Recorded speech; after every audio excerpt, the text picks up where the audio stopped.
Um, First, I want to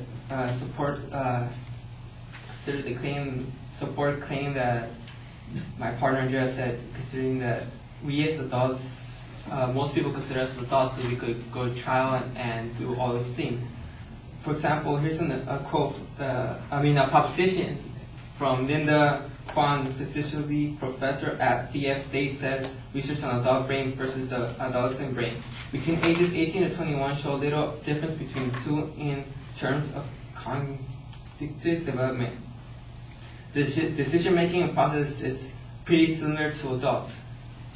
And her second supporting additional information for a point that the law has stopped teens from drinking is because the cost of enforcing the law and that it's great. Another one is the programs and the programs and the responsibility that in order to stop these to encourage the law, and how teens are targeted encourages underage drinking that are targeted to teens, and not only do they go to parties to find alcoholic beverages, but they get them from adults or friends or family members and go to parks and other local establishments to drink. Okay. My opponent said that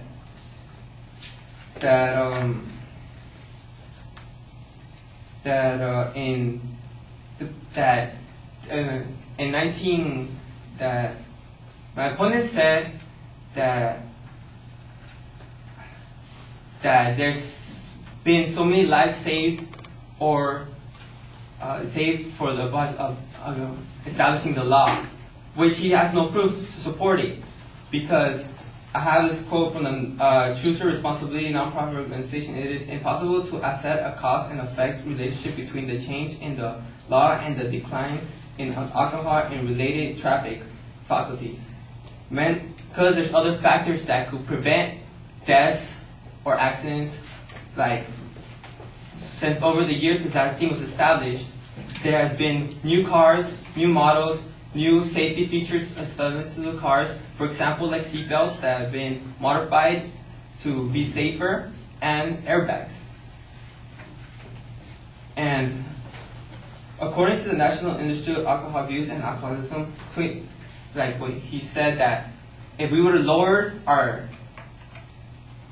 national alcoholic limit to 18, that it would endanger 14, 16, 15, 18-year-olds like in high school, which he does. I have from the National Institute of Alcohol Abuse and Alcoholism that 29% of the 12th grade students, 22 of the 10th grade students, and 11 of 8th grade students have engaged in plain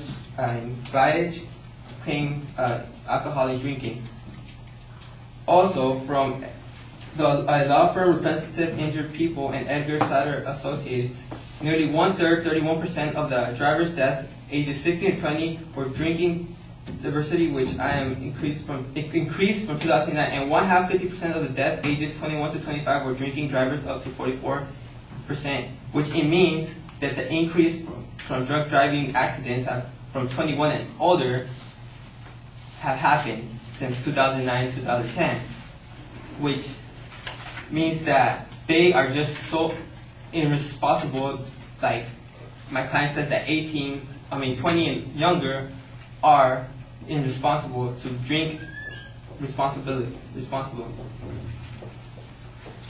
Another, choose responsibility release for federal legislation should not penalize states that choose to participate in a pilot alcohol education programs on the minimum drinking age, which he said that if states have the choice to establish the law or abolish it, but they will have to be fined or will have reductions in federal highway fundings.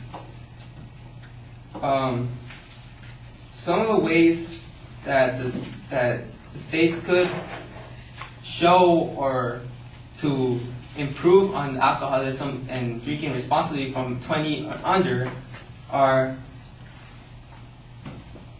educational states that present a plan for education and listen your adults that can maintain low levels of faculties while lowering the drinking age ought to be granted as of the 10% reduction penalty for a minimum of 5 years.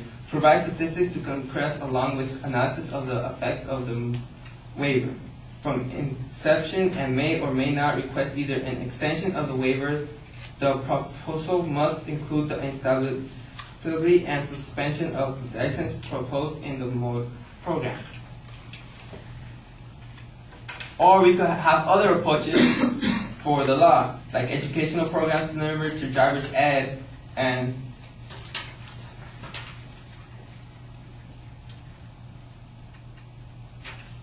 or have one or two things. Have a license to be to drink or have a license to drive, which you could require from either to get from age 18 or to 21 that you could pick. Like at 18 you want to get your driver's license or get a license to drink.